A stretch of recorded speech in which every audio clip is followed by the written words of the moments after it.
दोस्तों और साथियों, इस वक्त ज़िला पंचायत चुनाव का वक्त चल रहा है और सभी पार्टियों की तरह से राष्ट्रीय उलमा कौंसिल के भी उम्मीदवार आप लोगों के बीच में हैं।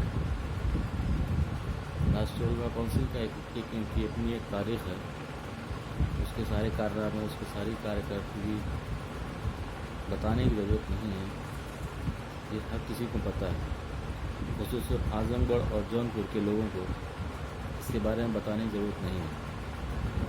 राष्ट्रीय उलमा कौंसिल 2008 से लेकर के आज तक आवाम के बीच में आवाम के काम के लिए ही पहचानी जाती है।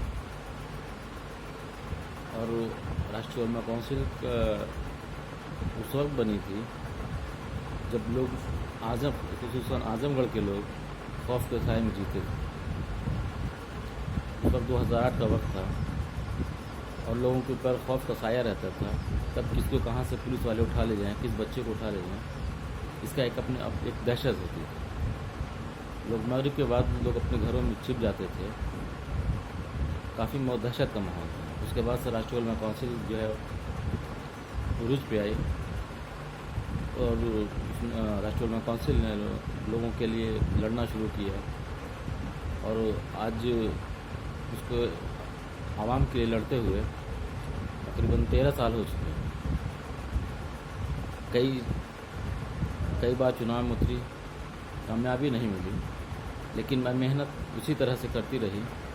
आवाम की जिस तरह से भी काम आ सकती थी काम आती रही और इस बार भी ज़िला पंचायत के चुनाव में राष्ट्रीय उलमा कौंसिल के नुमाइंदे आज़मगढ़ जौनपुर में आवाम के बीच में हैं।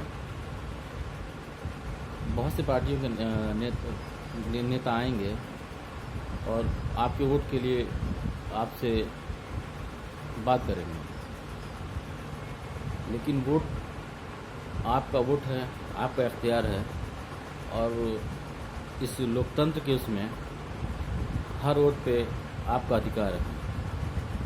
अपना वोट देने से पहले ज़रा आपके इलाके में जो नुमाइंदे आएंगे आपसे वोट मांगने के लिए, उनकी तारीख़, उनके पार्टियों का तारीख़, उनकी कार्यकर्तगी, उन्होंने आपके लिए क्या किया है, कब रहे हैं और चुनाव लड़ने के बाद वो आपके पास आएंगे कि नहीं आएंगे, इसकी पूरी तफसील पता कर लीजिएगा। अक्सर ऐसा देखा जाता है कि बरसाती मेढक की तरह से नेता चुनाव के टाइम पे आते हैं और अपने भाषणों में बड़ी बड़ी बातें बोलते हैं और चुनाव जीत करके चले जाते हैं।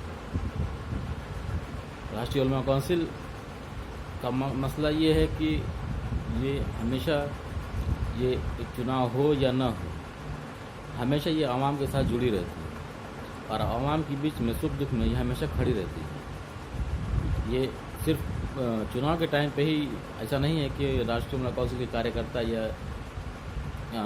पार्टी के जो नेता हैं, जो सीनियर नेता हैं, ये इलेक्शन के टाइम पे ही अपने इलाकों में रहते हैं। ये हमेशा और इनका ये 24 घंटे का यही बस वो है कि आवाम के बीच में ही इनका रहना मकसद है। तो राष्ट्रीय उलमा कौंसिल के भी कार्यकर्ता के भी उम्मीदवार आपके बीच में हैं, तो उनके पार्टी के काम को देख करके, उन कैंडिडेट को देख करके आपसे ये इल्तिजा है, ये दरख्वास्त है कि राष्ट्रीय उलमा कौंसिल के उम्मीदवारों को मजबूती से वोट दे करके उनको भारी मतों से काम लगाएं। शुक्रिया।